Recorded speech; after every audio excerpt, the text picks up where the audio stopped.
You're watching Global Watch on CGTN. Now we turn to diplomacy. Chinese Foreign Minister Wang Yi is in Tehran, the third stop on his trip in the Middle East. Wang Yi began his tour in Saudi Arabia on Wednesday and visited Turkey on Thursday.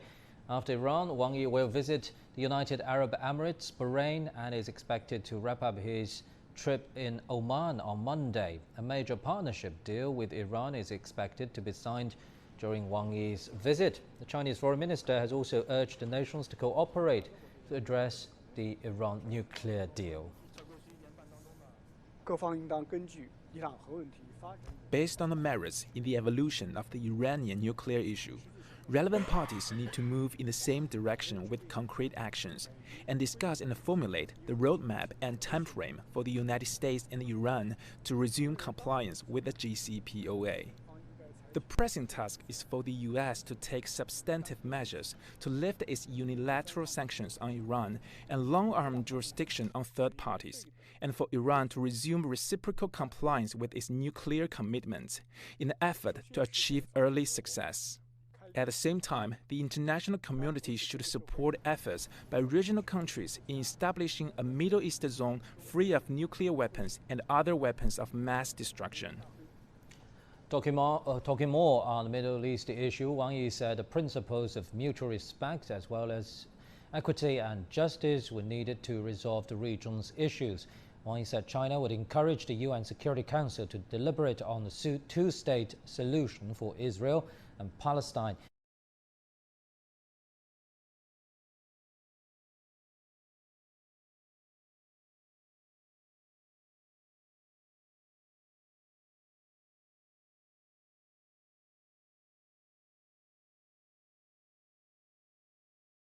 He also called for jointly first to Tehran, where let's cross live to Ihsan Kavani in the Iranian capital. Ihsan, you've been following this closely, so how about we start with the Iran nuclear deal? What's the message you've been getting from the Chinese foreign minister's visit this time?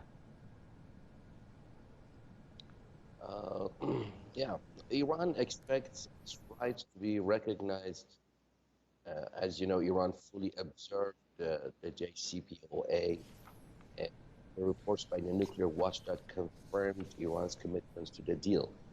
But after Trump's unilateral withdrawal and following numerous warnings, Tehran decided to get back to enrichment levels prior to 2015.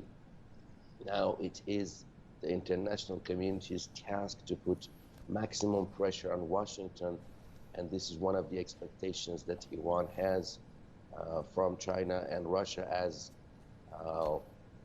partners and friends to help Iran to be victorious in the nuclear deal. And Ihsan, what about the pandemic? We know Iran is still facing a daunting challenge from COVID-19. Any more cooperation can be expected this time?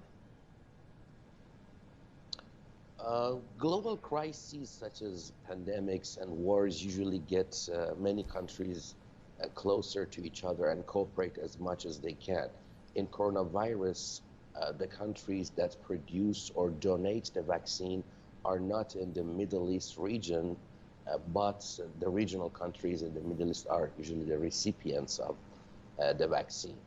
Meanwhile, cooperation in observing health protocols, controlling borders, and prevention of unnecessary trips and travels could play an important role. As we say, Qatar has acted wonderfully in this case, and it can be a role model country in the region, in the Middle East region.